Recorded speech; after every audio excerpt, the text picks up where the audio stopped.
Muy buenas noches, mi nombre es Álvaro Vidal Santoro, soy neurólogo del Hospital Clínico de la Fuerza Aérea de Chile, el Hospital FACH, y bueno, básicamente junto a mi equipo de trabajo, el cual expongo en esta primera diapositiva, integrados por el doctor Carlos Aguilera, que también es neurólogo, y un equipo de investigación de la Universidad Mayor, específicamente del Centro de Biología Integrativa de esta universidad, liderados por el investigador René Vidal Gómez. Les quiero exponer un trabajo de investigación que hicimos en el hospital, que iniciamos en 2017 y terminamos en 2019, eh, que es relacionado a la enfermedad de Parkinson, que es bastante interesante y puede dar luces de ciertas cosas novedosas en la enfermedad. Acepté la invitación del doctor Eduardo Larrachea, que fue uno de los neurólogos que participó en mi formación de especialista. Por lo tanto, acepté de inmediato su invitación y por lo demás estoy muy agradecido de esta. El título del trabajo que les voy a exponer, donde vamos a tratar de hacer bien didáctico en un formato de preguntas que el doctor me propuso. Mi trabajo se llama Niveles de factor de crecimiento insulínico tipo 1 y 2, que lo vamos a abreviar como IGF-1 y 2, en pacientes portadores de enfermedad de Parkinson idiopática y sus controles sanos, en el Hospital Clínico de la Fuerza Aérea de Chile, entre octubre de 2018 a mayo del 2019. Este es el título del trabajo y yo les voy a pasar a exponer los resultados más interesantes del trabajo y en qué se enfoca, cuál fue la mayor utilidad de este. Para aceptar el formato que el doctor Larrachea me propuso y que estuve bastante de acuerdo, quisimos simplificar esta presentación a 3 preguntas, cosa de poder orientarla bien. La pregunta número 1 sería ¿cuál es la importancia de los biomarcadores en la enfermedad de Parkinson? Para responder esta pregunta, que es una pregunta bastante novedosa, podemos comentar que, como bien se sabe, la enfermedad de Parkinson corresponde a una disfunción progresiva del sistema nervioso central, que esto sería el concepto de la neurodegeneración, ¿sí? Y el resultado es que hay ciertos grupos neuronales seleccionados en el cerebro humano o en la médula espinal que comienzan a degenerar. Este es el concepto de neurodegeneración en general. Y en la enfermedad de Parkinson no hay gran diferencia. En particular, selectivamente comienzan a fallar ciertos grupos neuronales relacionados con la dopamina, como ustedes bien saben, y esto a la larga se traduce en síntomas. Podemos ver en el gráfico de acá abajo que la primera parte del gráfico, la parte de arriba, habla de la función neuronal y en la parte de abajo habla del daño neuronal, ¿sí?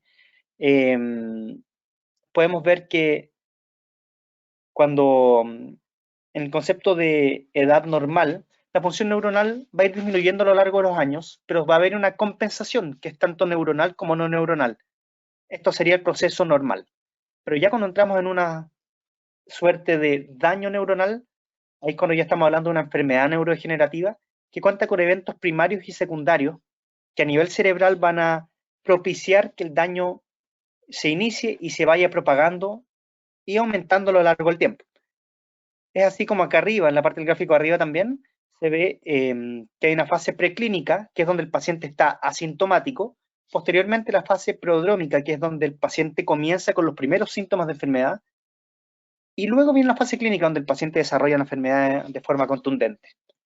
Entonces, esto es lo que nos llevó a plantear si es que pudiera existir algún marcador o alguna señal molecular que nos pudiera hablar de que la enfermedad va a comenzar.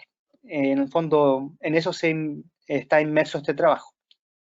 Entonces, los biomarcadores, tenemos marcadores actualmente, hay muchos, dentro de la enfermedad de Parkinson hay muchísimos, pero queríamos plantear uno nuevo y ahí es donde apareció en varias discusiones con los biólogos la señalización de esta vía IGF-1 y 2, que como vamos a ver después, ha sido planteada en la literatura como un posible marcador de enfermedad.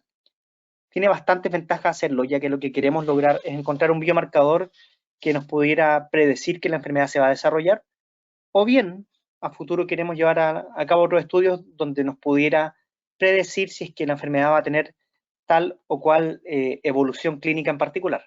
Y esto plantea bastante desafíos, ya que hay que estar constantemente en la búsqueda de cada vez mejores biomarcadores más completos eh, y más eficientes en lo clínico que nos ayuden a manejar de mejor manera la enfermedad de Parkinson en particular. Entonces, esto es básicamente de lo que hablábamos, del marcador, el factor de crecimiento insulínico 1 y 2, y que los biomarcadores nos van a ayudar tanto en la detección como en la detección de la progresión de la enfermedad, o sea, que vaya avanzando a lo largo de los años. ¿Ya? El factor de crecimiento insulínico tipo 1 se ha estudiado ampliamente en la enfermedad de Parkinson. Hoy en día resulta controvertido, por eso es que nos pareció importante poder estudiarlo. Y el factor de crecimiento tipo 2 tiene menos evidencia, ha sido menos estudiado que el factor de crecimiento tipo 1 en relación al Parkinson. Por eso nos parecían dos marcadores que eran importantes de estudiar. Y bueno, del factor de crecimiento insulínico tipo 1 se habla que tendría un efecto neuroprotector y neuroproliferativo. Vale decir, nos ayudaría a disminuir la muerte neuronal por un lado, y por otro lado nos ayudaría a potenciar las neuronas que están vivas y funcionando todavía. Tiene un rol importante en el desarrollo, en la plasticidad y en la sobrevida neuronal, y también en la diferenciación del sistema nervioso cuando estamos en la formación como embriones en particular. Entonces ha tenido mucha importancia ese nivel. Y básicamente se ha visto en los estudios, que son bastantes, se ha visto que el factor de crecimiento insulínico tipo 1 o IGF-1 estaría aumentado en pacientes con enfermedad de Parkinson en relación a sus controles sanos. Pero esto no ha logrado mostrar diferencias significativas desde lo estadístico. Y en relación al IGF-2, en 2008 apareció una publicación científica muy interesante donde se vio que el IGF-2 podría tener una importancia muy grande en lo que son las neuronas que contienen dopamina y que en particular el IGF-2 podría estar disminuido en los pacientes con Parkinson en relación a los controles sanos. Por lo tanto, que sería muy importante tomarlo y poder estudiarlo para confirmar la veracidad de estos hechos en un nuevo estudio y por supuesto más moderno, 10 años después de esta última publicación. Esto me lleva a la pregunta 2, que es ¿cómo se llevó a cabo este estudio y cuáles fueron los principales resultados? Las hipótesis que nos planteamos al iniciar esta investigación guardan relación con lo que decía la evidencia científica en ese momento, que es que los niveles teníamos dos hipótesis, por supuesto, una relacionada con el IGF-1 y una relacionada con el IGF-2. La hipótesis 1, que es relacionada con el IGF-1, hablaría de que los niveles de este biomarcador son más altos en pacientes de enfermedad de Parkinson con respecto a los controles sanos. Y la hipótesis 2, en relación al IGF-2, habla de que estos niveles serían más bajos en pacientes con enfermedad de Parkinson en relación a los sujetos o controles sanos en particular. Estas eran las dos hipótesis que nos planteamos al comienzo del estudio. Muy importante recordar, yo creo que varios de ustedes conocen la escala de Gene-Yar, que es una escala donde se van hablando de los estadios y de cómo va progresando esta enfermedad. Y la verdad es que el paciente 0 no tiene signos de enfermedad y el paciente 5 ya está en un estado de dependencia severa o postración, como se conoce por algunos. Por lo tanto, ahí vamos a ver después los criterios con los cuales incluimos a los pacientes en el estudio, que algunos pacientes fueron excluidos del estudio por presentar tal o cual condición. También a todos los pacientes le hicimos un UPDRS-3, que es esta escala donde hay que hacer movimientos de manos, pararse la silla, se ve el equilibrio, los temblores, todas esas cosas que los neurólogos que ustedes tienen, por supuesto, les han hecho en su consulta. Le hicimos este score, que es un score motor, para ver cuál era la real estabilidad motora y la real función motora que tenía el paciente en el momento de la investigación, ¿ya? Entonces medimos estas dos grandes escalas, y acá está la metodología, en la parte izquierda de la pantalla para los pacientes, en la parte derecha para los controles. Básicamente, para ingresar al estudio, los pacientes tenían que tener más de 18 años, consultar en el policlínico del Hospital Fach, tener una enfermedad Gene-Yar en etapa 1 a 4, o sea, se excluyen aquellos pacientes que tenían situación de postración o dependencia severa, lo cual tiene bastante lógica, ya que son pacientes que no se podían transportar al hospital, y por supuesto los pacientes tenían que firmar un consentimiento informado, donde iban a aprobar que hiciéramos la escala de Gene-Yar, la escala de UPDRS-3, que es este examen físico-motor, y donde le pudiéramos tomar muestras de sangre que posteriormente íbamos a llevar al laboratorio de la Universidad Mayor para realizar los estudios de estos dos biomarcadores, IGF-1 e IGF-2. En el caso de los controles, era lo mismo, pero sin las evaluaciones motoras. de modo que se tomaba el examen de sangre, ellos firmaban su consentimiento y la muestra también iba como contraparte a la Universidad Mayor, al Centro de Biología Integrativa, para ser analizada. En relación a los resultados, logramos obtener 84 pacientes en total, 43 con enfermedad de Parkinson, 41 controles sanos. La edad promedio de los pacientes con enfermedad de Parkinson fue de 71 años, con 21 mujeres y 22 hombres. Y en el caso de los controles, 67,5 años promedio, lo cual en el grupo hubo 24 mujeres y 21 hombres. Solamente 3 personas tenían diabetes en particular de los pacientes con enfermedad de Parkinson, y esto es importante mencionarlo, porque como ustedes saben, la insulina se relaciona con la enfermedad de Parkinson, pero dado el bajo número de pacientes no fue relacionable estas dos variables. En particular, los pacientes con enfermedad de Parkinson de este estudio tuvieron 6,5 años en promedio de enfermedad, y solamente 2 pacientes tenían cirugía de Parkinson como antecedente. ¿Ya? Eso como las cosas más importantes. Ahora, si nos vamos a esto, que son los resultados demográficos en sí, van a ver que el 58% tenía una etapa GENIAR 3, ¿ok? Seguidos por la etapa GENIAR 2, en menor porcentaje la 4, y por último la 1. Obviamente fueron excluidos los pacientes con GENIAR 5, que son los con dependencia severa o postración. En relación al UPDRS, vamos a ver los gráficos, y de las cosas muy interesantes que encontramos en este estudio es que uno esperaría que a mayor etapa GENIAR hubiera un mayor valor del UPDRS, que es esta escala motora que les comentaba y que les han hecho ustedes en las consultas. Pero la verdad es que no se dio esta correlación. Entonces acá están los 43 pacientes y es muy importante ver que no se da esa asociación, que sería muy esperable. En relación a los tratamientos, 37 pacientes utilizaban levodopa, fue el tratamiento más utilizado. 22 pacientes algún agonista dopaminérgico, como puede ser el pramipexol, entre otros. Y 12 pacientes otro tipo de tratamiento farmacológico. Y en este gráfico se pueden ver que, por supuesto, la levodopa fue por lejos el medicamento más usado, cosa que coincide con lo habitual del Parkinson en particular. ¿Ya? Ahora, vamos a ir a los resultados duros y los vamos a mostrar en gráfico. A la izquierda vemos el estudio del IGF-1, que fue realizado por un método de ELISA en las sangres de los pacientes y de los controles.